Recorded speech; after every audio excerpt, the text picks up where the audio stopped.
Hey, you all. Welcome back. Y'all already know what it is. You see the title of this video. This is Real Housewives of Beverly Hills, Darling, season 11, episode 17. Before we get into it, I'm not going to go back and review the last episode, so I'm going to give you my quick notes and quick thoughts. One, PK is the smartest person on this show, besides Sutton and Garcelle, when it comes to this situation with Erika. Because when he told Dory, he was like, it's not alleged that he stole people's money. He stole their damn money. I was like, thank you, PK. Finally, someone with some common sense. Two, Erika telling Sutton at that table, do you want to get sued? Baby, Sutton is better than me. Because I would have told her, I'll sue my black ass. Okay? Sue me. Tom's going to sue you. Wait a minute. Tom, the man who's degrading mentally, he's gonna sue me. The man who don't know the letter A from Z, he's gonna sue me. Why? Because everyone has asked questions. And for the record, Crystal, baby girl, this is why I don't have favorites on shows, because y'all end up showing y'all entire behind. That stuff that you pulling, listen, I get Crystal does not like Sutton. I actually don't mind, because how Sutton behaved earlier was out of line, period. But I think that any person should be logical. And you saying, well, if I was Erika, I'd be mad too. But you were also at that meeting. You also had questions. You also had commentary. And I can't wait for the reunion until Bravo rolls that beautiful bean footage. And all of you all, with the exception of Rena, was talking cash, money, crap. And asking big questions about Erika. I got my good eye on you, Crystal. I'm damn near sick of you. Because you are letting your dislike for Sutton get in the way of logic. You know, that Me Too comment, that really cooled me off of your heels. That wasn't cool. Lastly, Garcelle and her party. I thought she looked beautiful. Matter of fact, that was the most beautiful she's looked. Garcelle stylists and makeup artists and hairstylists, it's like they're almost there. But then something happens where they make a left turn and go tanking left field. But that was the most beautiful she's ever looked. I was not here for these white women, Kyle and Rena, turning up their noses at the food. You could tell they didn't enjoy it. And then Rena, you gonna sit there and lie. We were in the fish family growing up. But you eat caviar. You all proclaim to be so high in class. What's caviar? It's fish eggs. That's a fish. It's fish. You ate a whole caviar pie. Gobbled it down with them swollen, cracked lips. But yet you turned. See, I'm eating it. I would never invite you anywhere. Rena is so low class, just disgusting. But those are my quick thoughts from last episode. I don't think I had anything else I wanted to comment on. If I do, if I remember, I'll say it. So let's get into this episode. We pick up with the ladies being invited to Dorit's party. It's gonna be a wedding party. I thought the invitations were nice. I will say the gowns that they showed on the prior episode, beautiful. We'll get to my favorites towards the end. So Dorit is meeting with her party planner, and she said, listen, I do this in my sleep. Okay, I may not know how to design, but I know how to party plan. And I will say, when we get there, Dorit's party was absolutely gorgeous. It did put you in the mind of a wedding, how the table was decorated. So everything was beautiful. Moving on. Next, we see Kathy. She is having all the ladies over. Well, not all. I think it's her sister, Erika, and Rena. She's having them over for a spa day where they're going to get 24 karat gold masks, honey. You better do it. That's that wealth, okay? So, Kyle and Erika go and talk. And Erika reveals that Tom's home was burglarized. This shit just don't stop. Cheers, okay? She said Tom had to go to the hospital because he confronted the burglar, and I'm guessing the burglar popped his old behind in his eye. We don't even know that this story is true. It isn't true, y'all. Is there a police report? I don't know. I'm not going to go digging. If you know, just tell me. I'm not asking you to dig. Ain't nobody got time for that. Did that really happen? So she says that her son, who's a police officer, mysteriously was alerted. And he went to help Tom. Now, this is the same man that's cheated on his mom, you know, that's talked to his mom crazy. And, you know, now, you know, he's stealing people's money. And he rushed over to help Tom. And on his way back, his car flipped 5 times. And all of that happened a couple of days ago. Matter of fact, when she came to Garcelle's party, it had already happened. And she didn't tell him. And Kyle says in her one-on-one, you know, Erika always holds information. And it makes it hard. Like, I believe her, but the story is unbelievable. No, Kyle, you don't believe her. That's why the story is unbelievable. So she asked, how did Erika find out about Tom being burglarized? Well, isn't that the $1 million question? Because let Erika tell it, they can't have any contact with each other. So who called her son over? How did she know? Oh, the police called me and my son. Why did your son go over there to check on Tom? Interesting. Oh, see, the storytelling. She overshares. And then she don't want you to ask her no questions. So what's interesting to me is she said that this is all stressful. Now, if her son's car really did flip, that is stressful. But who cares about Tom being burglarized? That's the least of his worries. It was probably one of them people that he owed money to, okay? Probably one of them mob bosses that knocked him over the head that want their money. Girl, what did they take from the house? You said it was a burglary. What did they steal from the house, Erika? I want to know, since you seem to know all the details, but you don't have any contact with Tom. Moving on. Next, Crystal and Kyle get together at her home, and she is renovating her entire basement, and she says she's being frugal because instead of spending $1 million, she's merely spending $500,000. Rich people, right? But I will say, how the basement is supposed to look looks pretty good. So they talk about Garcelle's party, and Kyle said it was nice, but it was pretend friendly. I think Crystal actually said that. Listen, I don't know what y'all want. Y'all go to dinner party after dinner party after dinner party, and it is all pretend nice. I don't know why y'all sat up there talking ish about this woman's party when y'all don't do that for anyone else's party. Garcelle had a nice dinner party. There was really no drama. Honestly, it was not. Kyle was upset with Garcelle because, you know, Garcelle held her accountable. She said, listen, you know, you want to talk about people telling people information up front, but you blindsided me with that information about not receiving my check for your charity at the reunion. I don't know why we're still talking about this. Kyle, she calls you in your BS. Oh, well, get over it. So then Crystal says that, because I think they started to discuss how Garcelle says she feels excluded. Duh, she's the only black woman on a mainly white woman cast. Of course she's going to feel excluded. So Crystal says she doesn't see the exclusion. And see, this is the difference between black people and other racial minorities. This is the difference. For you to say you don't see the exclusion, Crystal, it's not for you to see. That is her experience, and that is how Garcelle feels. You understand racism in theory. You can explain it, you can give examples, and you can tell them why it's wrong to ask such questions. But when it comes to another racial minority telling you their experience, you all of a sudden assimilate into whiteness, and all of a sudden, I don't see the exclusion. Maybe Garcelle doesn't have a lot of friends. What does the amount of friends have to do with her feelings and her experiences with feeling excluded in a group?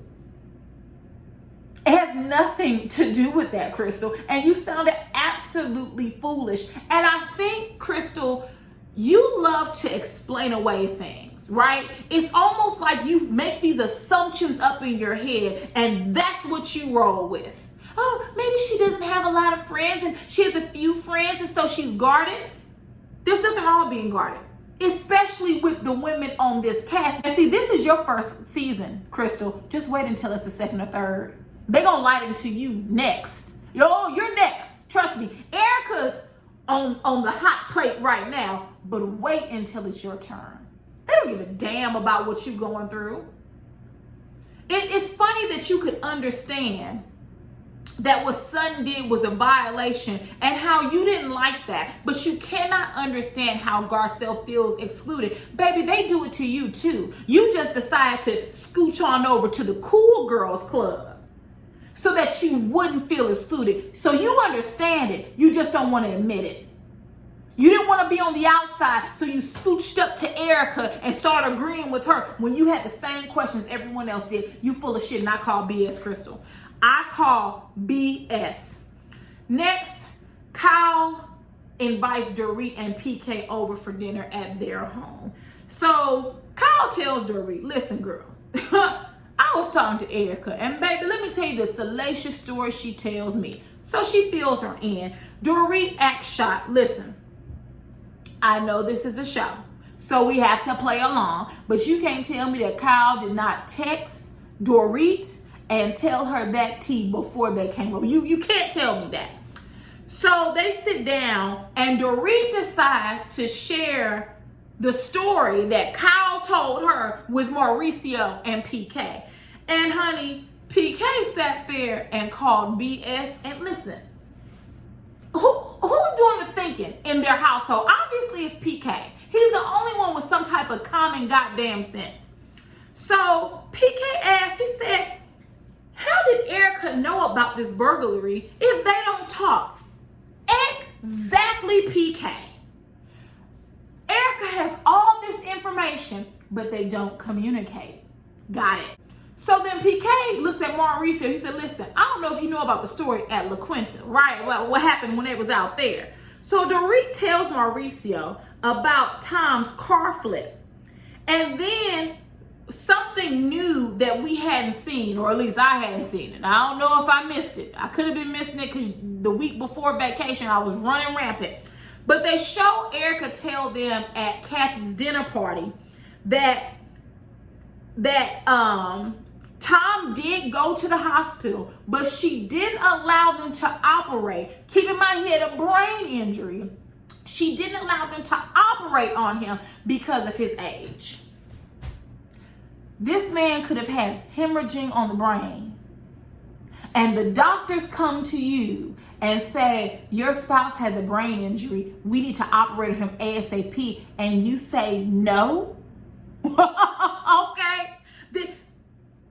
This story, what Erika is doing is she's telling so many lies, she can't keep track. Because at no time did she mention that Tom went to the hospital for a brain injury. And PK said, he said, listen to this story. He said, I'm not a statistician. He said, but it is statistically almost impossible for both her husband and son to end up in car accidents where it flips. Right? And Dorit says, well, are you suggesting that Erika's lying? Which, hell yeah. I don't care what PK say. Erika is lying. Every time you talk to her, it's a new story. A car rolled, it then flew off a cliff. He broke her ankle, but he was unconscious. She found him, but he called her. There's too many lies in this story. Hell yeah, she's lying. PK says, no, I'm suggesting that Erika has been in a controlling marriage and she's still being controlled. Possibly or possibly not. Possibly. Let's say that Erika was in a controlling relationship. Let's say that. You tell me that woman that sat there and spit that nasty venom at Kathy's party, she was being controlled? Got it. You all can believe what you want to. He then says that he thinks Tom lied to Erika and Erika just went along with it. Listen, I've always said Erika wasn't cooking the books at Gerard and Keith's, but at some point she found out what happened, which is why she left. And now what she's doing is she's covering her and Tom's tracks. It got away from him. You don't say that about someone who's stealing people's money. It didn't get away from him. His lying ways caught up with him. That's what happened. So Mauricio says, listen, there are lies all over the place. And baby, you could have peeled Kyle's face off. She was mortified. He says if a doctor tells you that your spouse needs needs surgery for a brain injury, you're gonna say no? Exactly. And let me say this, Mauricio and Kyle have been having these conversations. Kyle just doesn't want to have them on camera because she wants to give the appearance as if she's supporting Erika when she doesn't. So Dorit disagrees with PK and she's like, I believe Erika's telling the truth. I don't believe she's lying. Why would she make that up? Why wouldn't she? You're asking the wrong questions, Dorit, and you're purposefully doing it because you know what Erika's saying doesn't make any damn sense. So if you all paid attention to the background, PK, while he was talking, he was saying, based on her Instagram post, Erika Jayne is starting to look like she lacks credibility. I agree with PK. You have people out here who are waiting for their money. They need it for their medical assistance from time. And you out here posting pictures telling people to eat your woo-ha. No, ma'am. No, ma'am. And I don't know why your Lord has not gotten your ass together about that. I don't know. Maybe he has and you didn't listen. But it's very distasteful. I'm not saying you got to be dressed like a church mom, right? Because you could tell that just listen. I have to provide for myself now. I have a contract with a lingerie company. But those captions, very lewd. And you know what you're doing. You're telling those people to kiss your natural behind. Couldn't be me. Could not be me. And Mario in the back says, Kyle showed me those pictures. See, Kyle has been talking cash money shit about Erika off camera. Because Mauricio said it. She showed me those pictures. Why is Kyle showing you those pictures? What are you all discussing at home? Exactly. Kyle, you are a friend to nobody. I'm not saying you're wrong, but you're pretending as if you support Erika. You're pretending as if, you believe her when you don't. And she even said it. My husband questioning this and, bringing certain things to my attention, it makes you second guess as well as it should. Moving on. Next, we get to the day of Dorit's party. I almost said Sutton. And all the women are getting ready. Sutton, by the way, she has a boyfriend. I didn't know this. Good for you, Sutton. Good. There is definitely life after divorce. Good for you. You keep mingling and you keep dating. Dorit's home looked beautiful. She had it decorated beautifully. It looked like they were going to a small, intimate wedding. Very well done. When Sutton arrived, I noticed that Erika turned and looked, and then she rolled her eyes. It could have been editing, but listen. If you are paying someone dust, they shouldn't even upset you when they walk into a room. There should be no eye rolling or anything like that. Literally, you should be ignoring them. Erika's outfit and her makeup.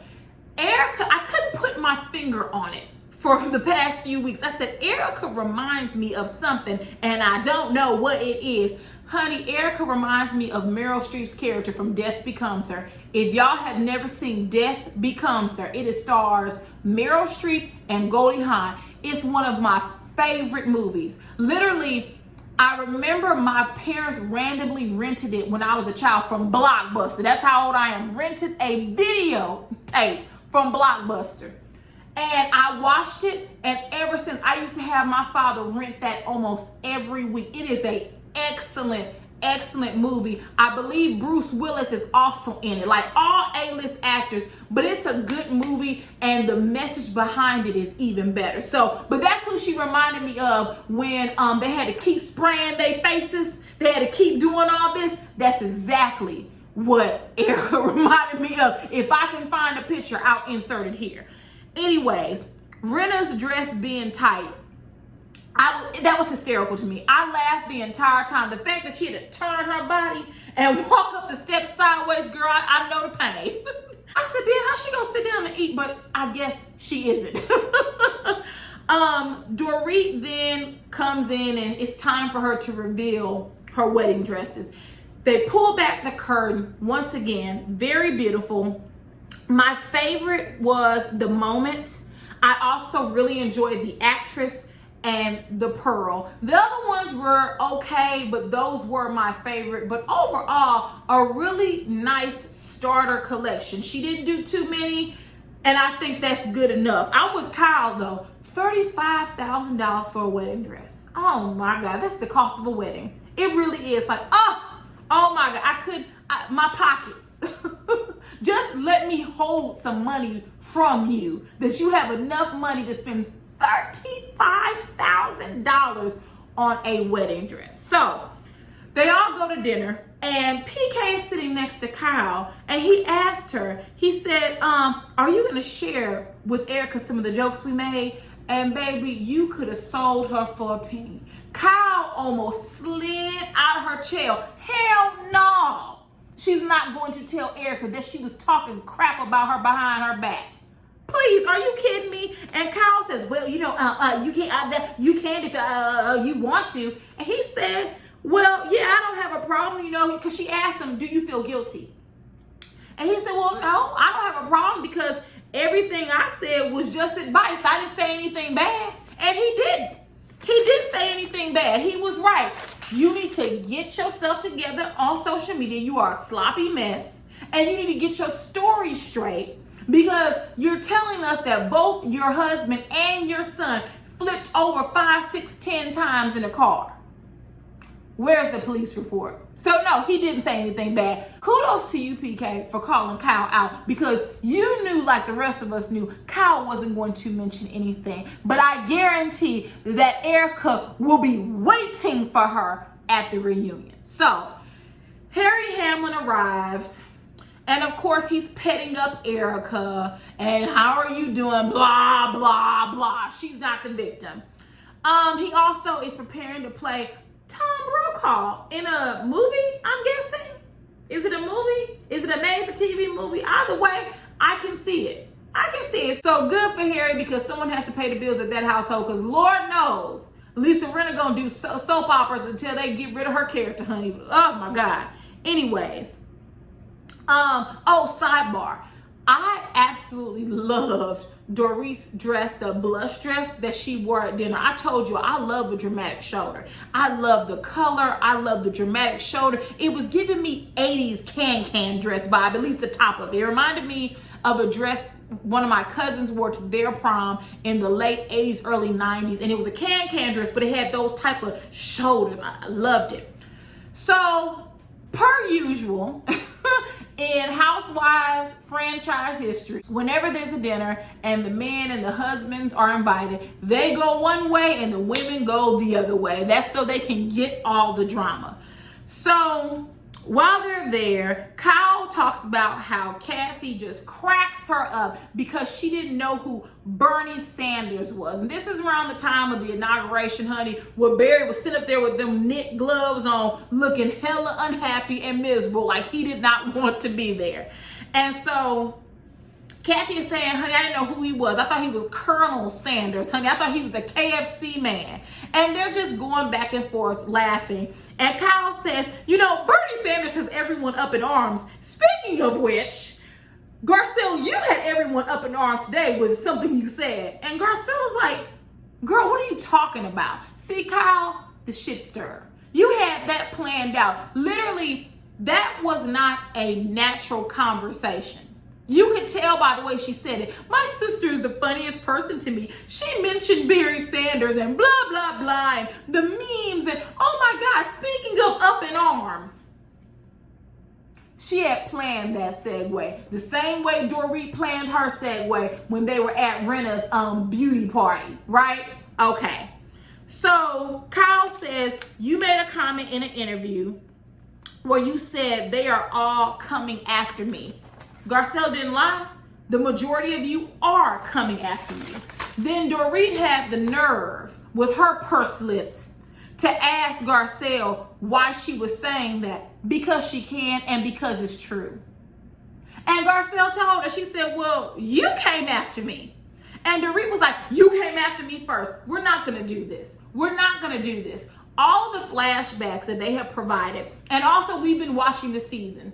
Garcelle did not come for you. You want to know who came for you? Kathy Hilton came for you when she made fun of you and embarrassed you down to that dinner and then pointed and clapped and laughed in your face, but you didn't say shit to Kathy Hilton, right? Right. So Garcelle says, oh, let me back up. Dorit then says in her one-on-one that Garcelle is coming up with things to be more provocative and interesting. Let me tell you something. Garcelle doesn't have to be more interesting. She naturally is. But what about you, Dorit? What about you? Because what's your storyline this year? This goddamn wedding line?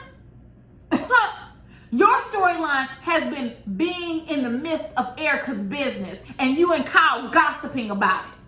Saying one thing in front of her face and saying something differently behind her back.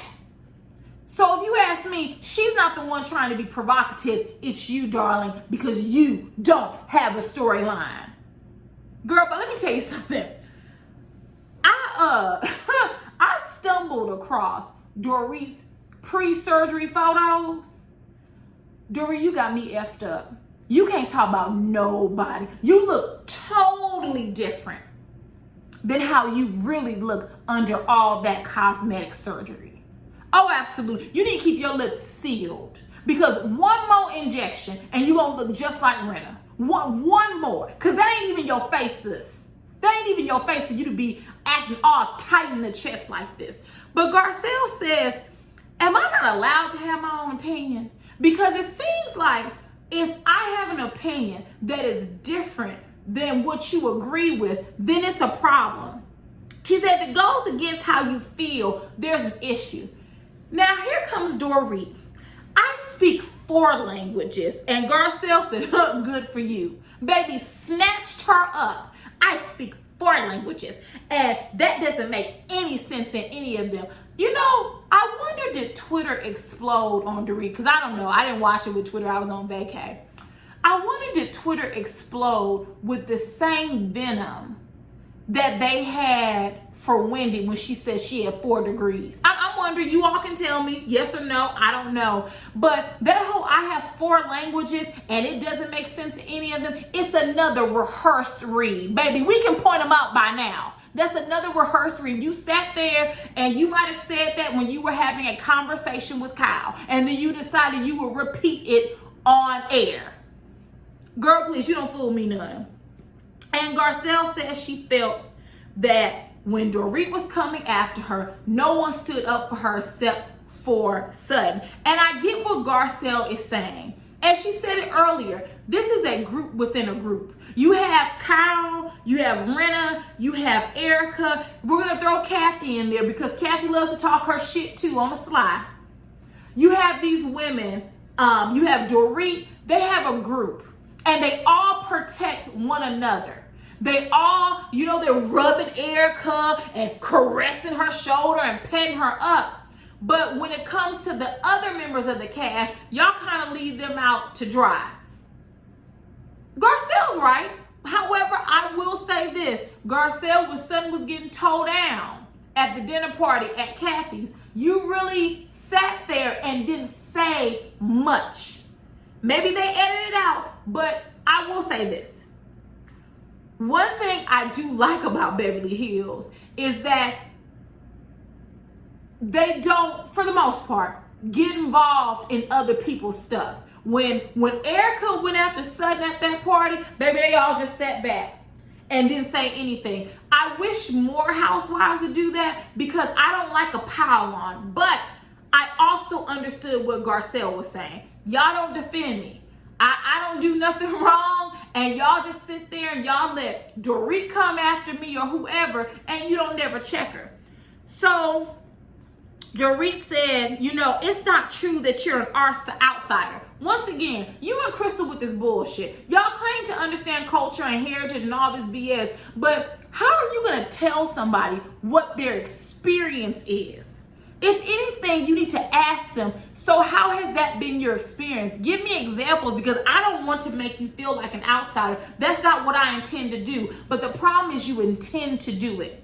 You called this black woman a bully when Kathy Hilton literally made fun of your stupid looking self. And you had nothing to say about that. So Garcelle tells her, it's how I feel, that is my experience.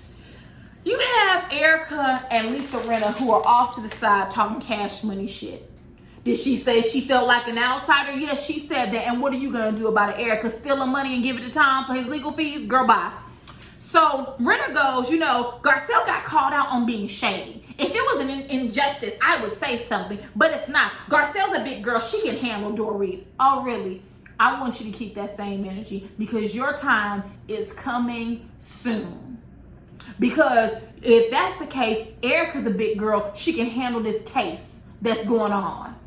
Y'all petting her and rubbing her and apologizing every 5 seconds is absolute pure nonsense. Period.